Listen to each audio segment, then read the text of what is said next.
I'd like to go through the steps to get you up and running with PointFire Search Summarizer to install and configure it.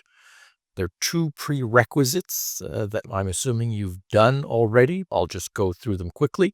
One of them is you go to Microsoft AppSource to install the PointFire Search Summarizer up on your site. You simply click on Get It Now, follow the instructions.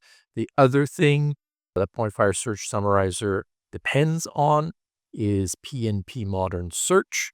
And so I'm not going to go through this. You go to the PnP Modern Search page and get the app, put it in your app catalog, deploy it so that it is available for the sites in your tenant. We're going to go to Azure portal, and we are going to add Azure OpenAI resources. So I will search for Azure OpenAI, and then here it is, Azure OpenAI, and I will create an instance of this, and I will create it in a resource group that I have. There's only one pricing tier that I have available at the moment, so let's use that.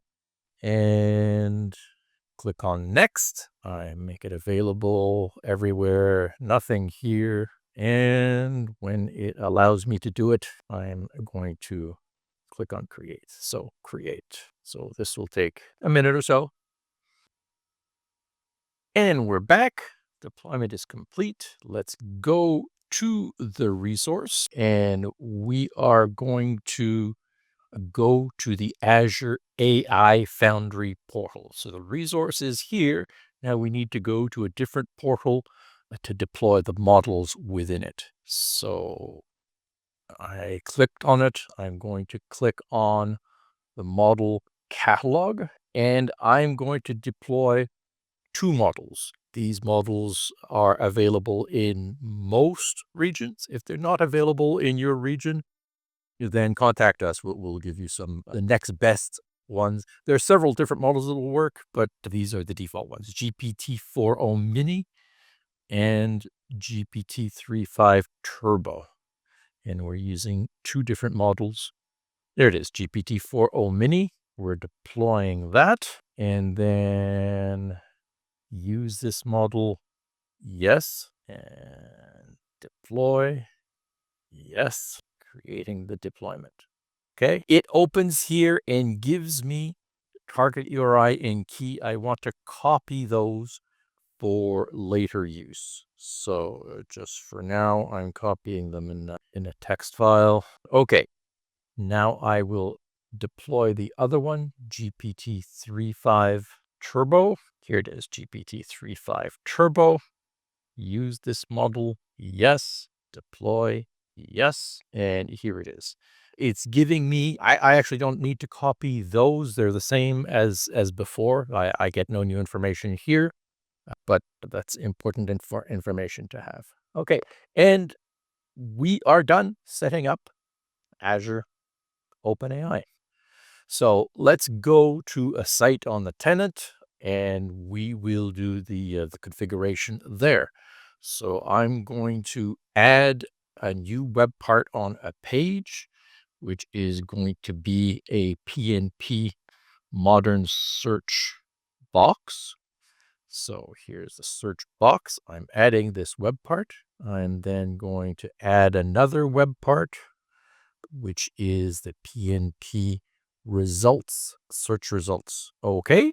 And it is prompting me to configure it. So I'm going to configure it. And the entire configuration of both PnP Modern Search and of PointFire Search Summarizer within this configuration interface for the search results web part. So we're going to go select SharePoint Search while we're here, and we will immediately go to the last page. So next, next, next, until I get to the last page. And here we're going to load an extensibility library. This is the PointFire Search Summarization Extensibility Library. And here we'll give it a name. Doesn't matter what we call it. And here we will give it a manifest GUID, which is a GUID that you'll see in the installation manual. You just copy and paste it here, and we will enable it. We can disable the default extensibility library or not. It doesn't matter. If you use it, you can leave it enabled. Add and save. Okay, so it is now connected to PointFire Search Summarizer. Let's go back to the first page and continue with the summarization.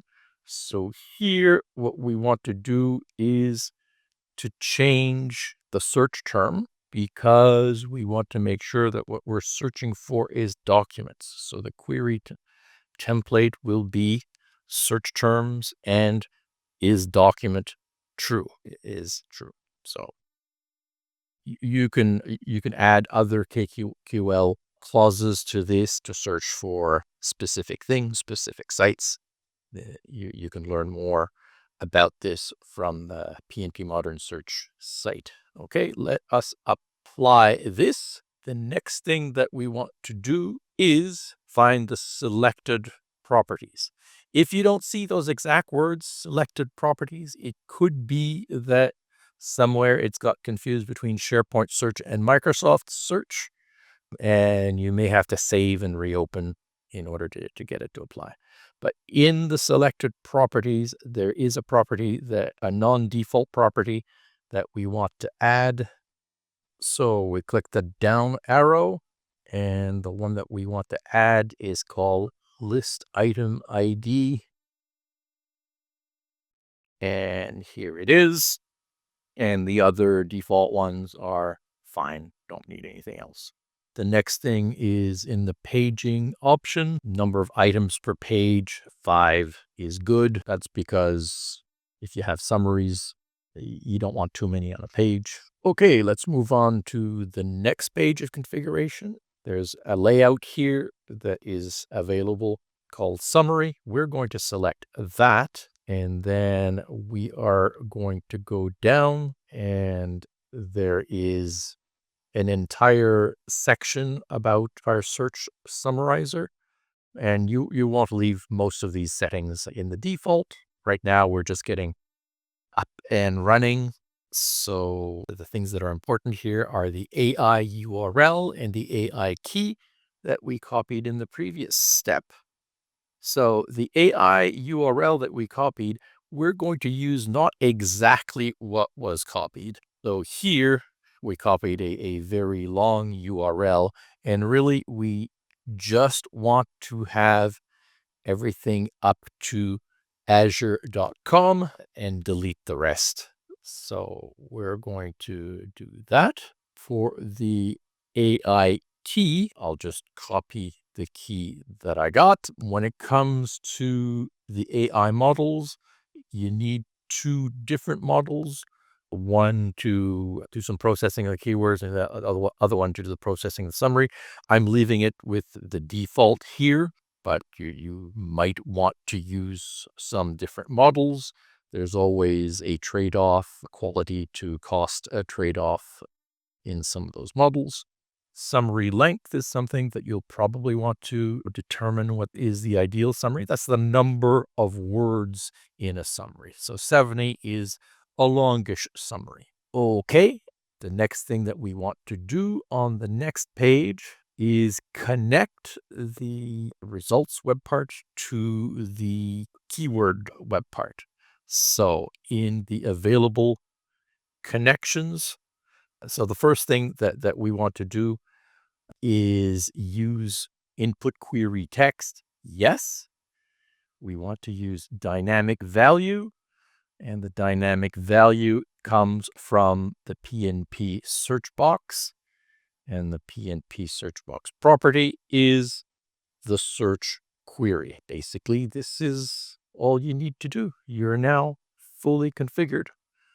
You can save and close or publish, and this is all you need to set up and configure PointFire Search Summarizer.